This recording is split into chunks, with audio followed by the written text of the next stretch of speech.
Hello, everybody. Scott Golden here with the Pro Wrestling Logic YouTube channel. Welcome to those of you who are new. Welcome back to those of you seasoned veterans of what we do around here. What we do around here is bring about conversations about old school, new school, and current day wrestling. We've got over 1,200 audios available in this section on the channel for your listening pleasure. Mid-South, world-class WCW, WWF 80s, 90s, and current day, or WWE current day. And we're going to add to that more and more. We've also got exclusive interviews with some of the stars of wrestling. I'm going to bring that back this summer or fall. In any event, this is the WCW Saturday Night Review Series for the 27th of March 1993. At this point, Steven Regal, who later becomes William Regal, is a babyface and new to the area in an enhancement match. Basic moves for him, and he's kind of around the hook, trying to hook the man up with punches, kicks, and basic stuff. Simple takedowns, side headlock takeovers, and a lot of hooked together moves / attempted moves. And that is really good because it's a different style. He doesn't stay babyface for very long. I think he's turned heel probably by even a month later, something like that. But they bring him in as a babyface. It doesn't really work, and then he goes heel. He even uses a monkey flip, which we barely see those anymore in 2021.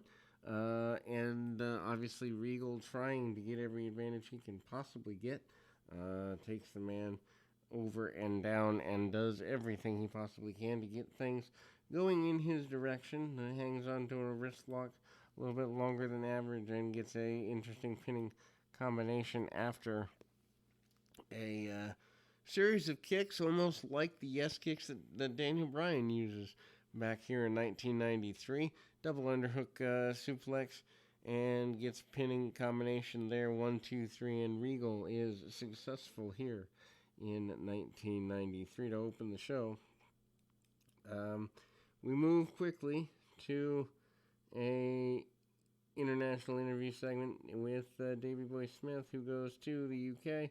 One of the first times in WCW history. I do believe maybe they went once before, but not that long before. He certainly says that he, in fact, is going to take out Vader and going to represent the English people and the Europeans in general quite well. Mini concert by Max Payne, kind of giving some music there, heavy metal nature there, and kind of trying to get that Max Payne character over. Heavy Metal Van Hammer didn't work, so let's try it again with a darker character, otherwise known as Max Payne. Hype for the Horsemen as Ric Flair comes out, cuts a basic promo, and once again, Flair says he wants Vader. He wants the return of the Horsemen. He's glad that his friend Arn Anderson is back here, and ultimately wants Barry Windham and Vader and all the gold. Very basic thing there. Then we see the Hollywood Blondes with the newly won tag team championships. They won a few days before in an enhancement talent match. And obviously the Hollywood Blondes, one of my favorite tag teams from the time, probably one of the best tag teams of the 90s, one of the last really good tag teams, honestly, because by the time you get to the Attitude Era, tag team wrestling begins to die off. Not that it can't be done, but it is not given the credence it was through the 70s, 80s, and early 90s. Enhancement talent doesn't necessarily want to tie up with Pillman too much. Pillman and Austin are phenomenal at this frame. To think that they were only around less than a year and they got their knees cut off metaphorically is just bad for business. Pillman does come up, tags off to Austin. Austin beginning to show the aggression that he would become known for as Stone Cold. Loses that at various times, brings it back in ECW, and finally finds a couple of years into his WWF run. But it's just interesting that here, working with Brian Pillman, he is, without a doubt, one of the better talents at the time, but gets lost in the shuffle. The idea that Steve Austin was let go by Eric Bischoff still baffles the mind of many in wrestling, both historically and emotionally speaking. Anyway, Atomic Drop by one of the enhancement talents does not look good. Pillman and he are not in sync. And the idea that tag team champions are having any sort of difficulty with this particular tandem or any enhancement tandem at the time actually cheapens the belts, at least from my perspective. Pillman comes in and hits a double axe handle from the second rope on the inside into the rib cage. A couple of brawling tactics by one of the enhancement talents, and Austin does a double leg, takes him down, and goes right into him. Face to face, mouth to mouth, and there we go. Enhancement talent takes Austin out, and the heels bounce around for him. I mean, he gets some good heel heat, I would suppose, but at the same time, not exactly what you want to be doing with your champions, especially 20 minutes into a shortened 45-minute show to see them having difficulties with a enhancement team that no one's going to know about in 2 weeks. Anyway, Stun Gun and the champions get the victory. Not a huge surprise there here in that vein.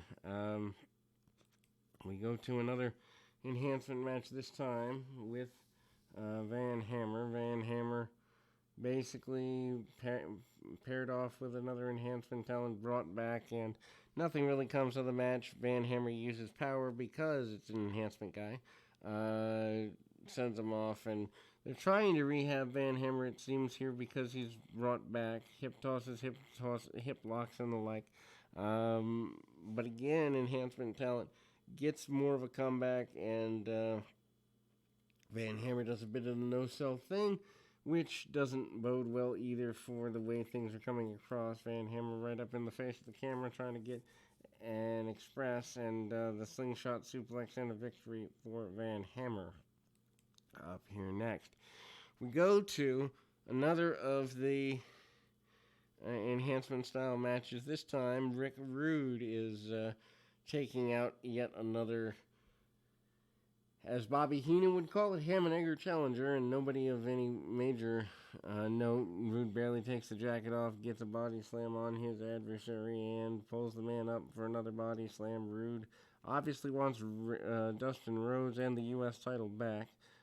Pulls the man around and takes him down. Eventually hits the Rude Awakening in a very short, less than 4-minute squash match. Rude promises that he will, in fact, get the WCW US title from the clutches of Dustin Rhodes. And then we go to an international tour video. Eric Bischoff, Larry Zbyszko doing the voiceover work as we see Davey Boy Smith, a.k.a. the British Bulldog, from the English territories.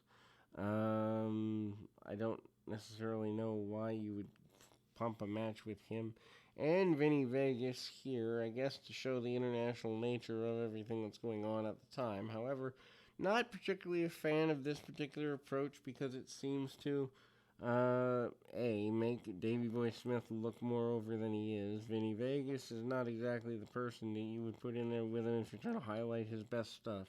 You'd want someone to bump all over for him. And plus, the Bulldog looking small in comparison to Vegas, probably not your best of situations. Basic match here. Lots of stalling, lots of basic go-arounds. Obviously, Vinny Vegas, a.k.a. Kevin Nash, a.k.a. becomes Diesel within almost less than 4 months here when this is taking place, and the Bulldog, I guess you could say, is getting ready to go north. Turns into a bit of a brawl, test of strength.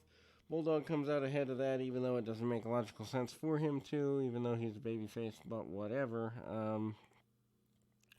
Bear hugs and very slow plotting match for Nash here, along with chin locks and getting every advantage he possibly can. Wants to do the least to get the most, and a very basic match, but not anything to write home about it, especially if you're trying to get a guy ready for Vader at Slamboree in a couple of weeks. Vinny Vegas tries to take him up, tries to hit the Snake Eyes, doesn't get it. Instead, Bulldog hits him with a couple of clotheslines. Vegas barely leaves his feet, but takes 3 clotheslines. Bulldog gets him down. Bulldog obviously gets him up for the body slam, and eventually the power slam, and Davey Boy Smith hits the hanging suplex, which, well, actually not very hanging, more like a lazy takeover suplex, but does get the victory.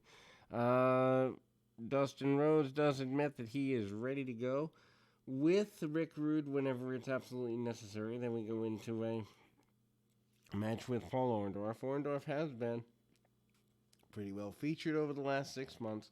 They have started to call him Paula at the inquest of Dustin Rhodes. That continues on with babyface Ron Simmons eventually in the summer months. The same. Robbie V, otherwise known as Rob Van Dam, is the enhancement talent opponent for Orndorff at the time. Rare match, and V does, even here in 1993, show the promise of athleticism, including jump round kicks. Of course, Robbie V standing for not only Van Dam, but Jean-Claude Van Damme, the movie star who was doing martial arts movies at the time. Then we kind of move to a very basic match here. Nothing to necessarily write home about, but at the same time, Robbie V does get a few offensive maneuvers in, showing that he, in fact, does have a couple of moves up his sleeve, so to speak.